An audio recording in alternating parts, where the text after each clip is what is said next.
So today we're gonna look at this.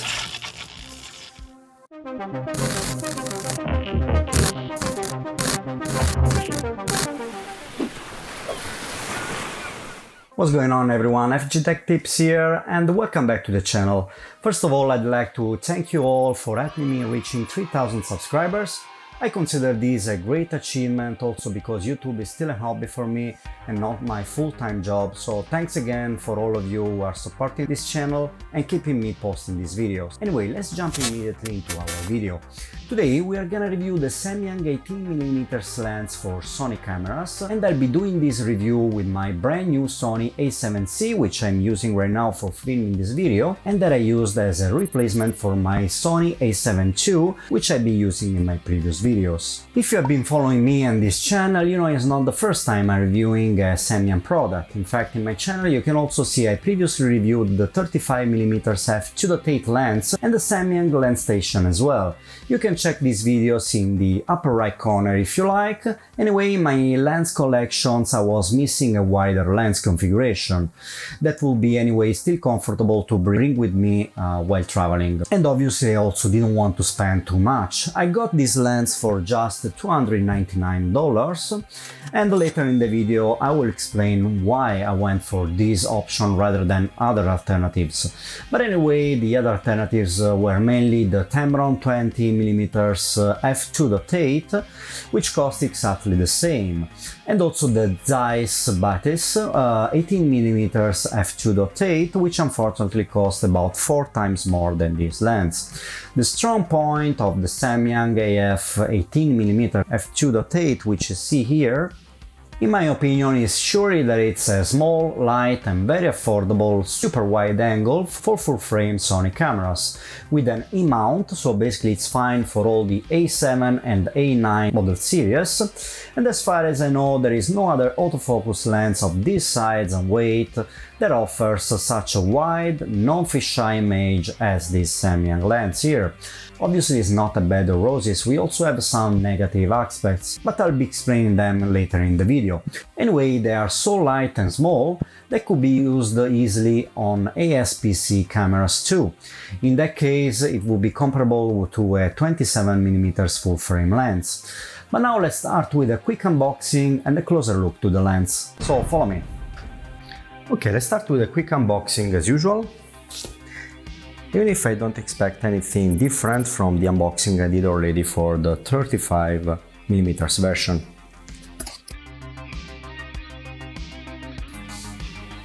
Also the box seems to be exactly the same, we have 5 years of warranty. Also here, like the 35mm version, we have the Design Award 2018. Also in this case we have a nice bag, just like we saw last time. User manual.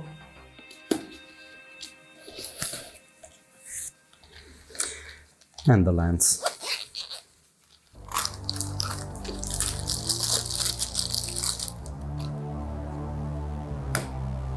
Really small, also in this case. Probably just a little bit taller than the 35mm version. Although the Samyang AF 18mm is very small, it cannot be defined as a real pancake lens, like for example the Samyang AF 35mm f2.8, which you can see here, or for example the Samyang AF 24mm.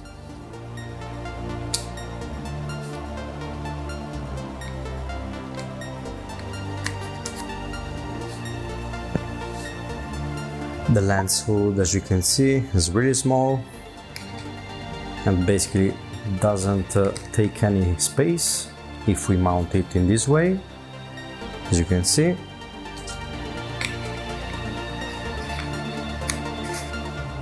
So even with the lens hood mounted, we can see the lenses are extremely small. We have a diameter of almost 64mm and the length is less than 61mm. It's also very light since we have a weight of just 145 grams, which is great. Obviously, in this case, with this lightness, we cannot expect metal. In fact, it's all plastic. Also, the lens hood here is made of plastic. So, for example, you can see the build quality difference also here. Compared with the Viltrox 85mm, it's all made of metal. It's extremely heavy. But probably if you don't touch them, you cannot recognize the difference in the materials used.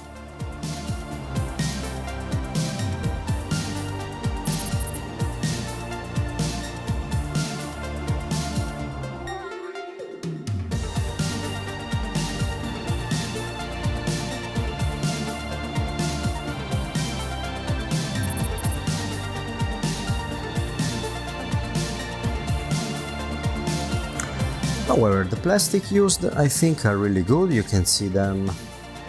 Also, you can see the reflections, so it's really high quality plastic used here. And just like we saw in the 35mm version, we have a focus ring which is extremely smooth. We will test this in video. Really great smoothness here. Now let's check the bottom side. So the lens mount is made of lightweight metal, looks like aluminum, but obviously we don't have any water protection here. It's not weather sealed, exactly like the 35mm we already reviewed. Talking about the optics, the optical design consists of 8 lens elements, which are grouped in 8 groups, and 3 of those elements are spherical, while 5 of them are made of special glass types. Talking about the diaphragm, it consists of 7 blades, so it should give us a good bokeh, even if we just have F2.8. The focus ring turns very smoothly and without any play. In terms of autofocus, the Samyang AF18mm F2.8 FE was able to surprise me. I had honestly a bad experience with the AF on the Samyang 35mm, which was anyway improved in the later firmwares. But the game has changed almost entirely with this 18mm lens. The focus is quite fast, very quiet, and also accurate at the same time. Not perfect, but I cannot complain at all. Obviously, the lens elements that have to be moved are really small, and they travel short distances, which helps.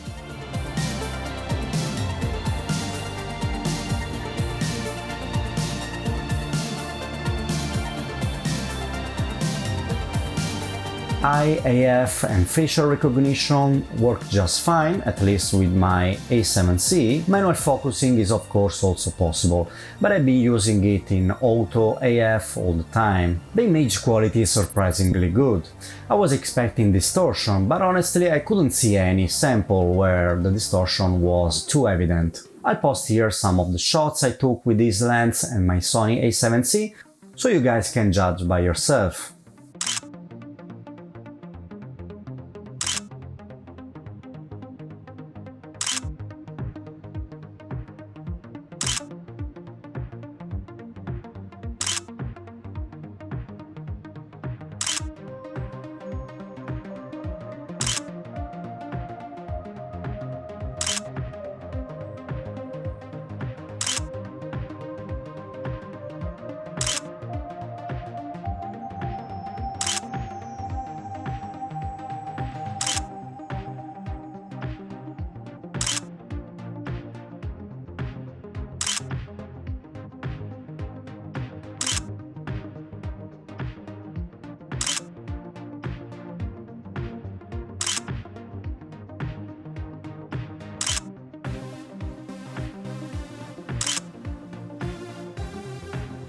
When you also look at the price, the quality is even more incredibly good.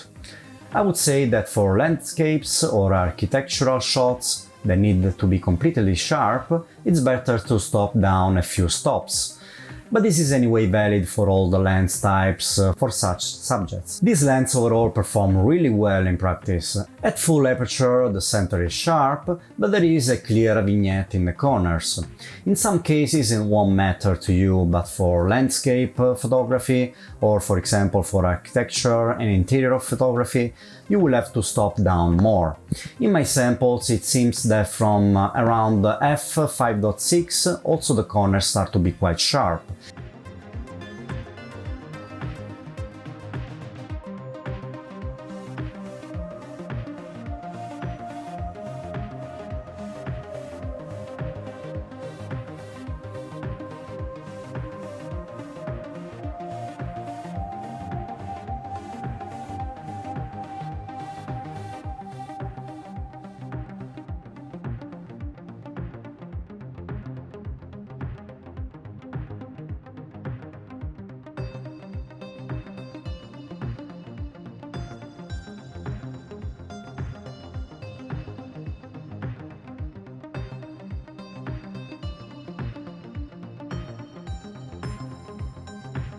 Here you can see a comparison of the same shot at f2.8 on the left and f5.6 on the right.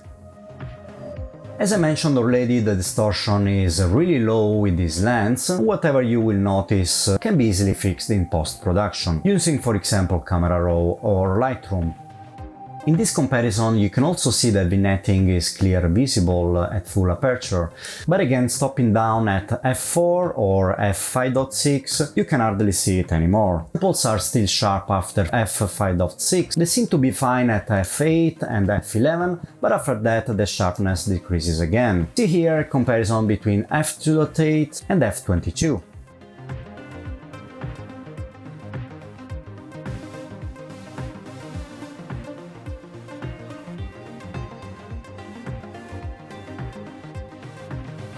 As for the contrast, it is quite good, maybe less evident than other lenses. And regarding the chromatic aberrations, they're not as bad, but sometimes they are quite visible, especially at full aperture and especially in the corners. Now let's go back to what I was talking about in the introduction. So what are the alternatives to this lens? We said we have the Zeiss, that is 18mm f2.8, and the Tamron 20mm f2.8. The Batis has the same field of view and brightness as the Samyang lens. The Tamron has a more limited field of view, but it has mainly the same price of the Samyang. The main difference of the Zeiss is that it's much bigger, heavier and above all much more expensive. As I said, almost 4 times more. On the other hand, the Tamron has mostly the same price, but you give up 2mm of wide angle, you get more distortion with a more evident fisheye effect, but you get at the same time more sharpness in the corners at full aperture, and you also get better macro performances, plus a weather sealing, which is missing in the Samyang 18mm lens. Talking about video quality, as you can see, is also pretty good. The autofocus is really fast and I couldn't hear any noise at all. So regarding this aspect, the 18mm lens we have here are much better than the Samyang 35mm f2.8 I reviewed earlier. When using this lens, just remember to not to get too close to the subject. The minimum allowed distance is 25 cm. This is where the Tamron will perform better. The great AF performance, the small and lightweight design and the wide field of view of this lens could make them perfectly usable for vlogs too, as you can see also in the quick examples I filmed here. As we can see here, we can also use this lens as vlog lens. It's pretty wide. I think you can see that. So not really a problem also with the A7C, which is very lightweight. Pretty cool. You can fit much of the landscape in this camera. And it's the perfect match with A7C, very lightweight and compact. So So in the end, after several tests, I can easily say this is the smallest, lightest and cheapest option if you're looking for a super wide angle for Sony full-frame cameras. But remember that if a weather-sealed lens or maybe macro performance is more important to you, then I would say that I would probably go for the Tamron for the same price. Anyway, overall I'm totally satisfied with this little lens. They are really light and tiny, and they're the perfect companion for my Sony A7C camera. Just like the Samyang 35mm review, I'm anyway just a little bit annoyed that you have to purchase the Samyang lens station for upgrading the firmware, while a solution like the one we saw in my Viltrox lens review would have been much more appreciated. And we are really at the end of the video. I hope you guys found this video helpful. If so, please leave me a like, leave a comment, and if you have any questions and if you like, you can also follow me on Facebook and Instagram. Also, feel free to watch my other videos in the channel. Clicking here, you might find something interesting, and subscribe to the channel here for supporting me and the channel. Anyway, that's really everything for today. Thanks again for watching everyone, and we'll see you in the next video.